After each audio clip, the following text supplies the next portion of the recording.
sa 8 godina čuo prijatelja kako svira klavijaturu i došao sam do mojih roditelja doma i rekao ja hoću svirat klavir. I tada nisu moji imali novaca u tom periodu i rekli su ali možeš svirat harmoniku za početak, nju imamo jer je mama svirala harmoniku. I ja sam nekako pristao jer mi je glazba bila bitna. Jednostavno trebao sam biti uz glazbu od tog trenutka. I onda sam ja krenuo na satove harmonike i godinama svirao harmoniku. Svirao je na brodu za turiste, po cijele sezone, zarađivao tako za džeparac, po cijeli dan, od Opatije do Mošćeničke Drage, pa Cres, pa Krk i natrag. Znači od 9 ujutro do 7 na večer. I onda sam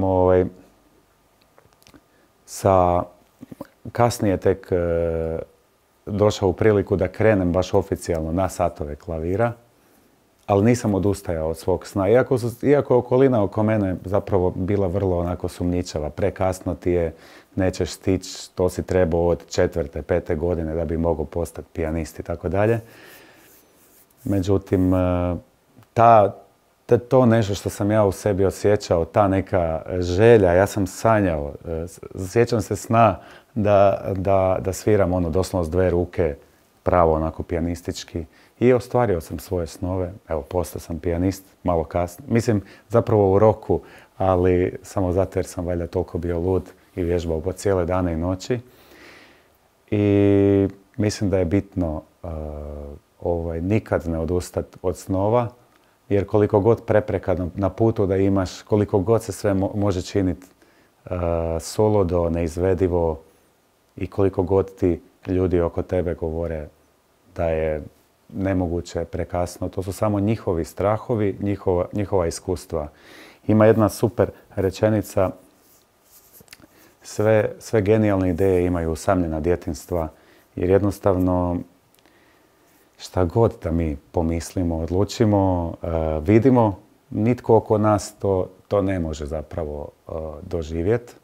Jer ta vizija nama u glavi, kao što sam ja imao san da sviram klavir, ja sam vidio to i ta vizija privlači točno te vibracije da se to ostvari.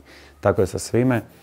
Tako da eto, da treba slijediti svoje snove i treba biti snažan i nikad ne odustati, jer kad odustaneš, odustao si od sebe, a onda odustaješ i od života i postaješ samo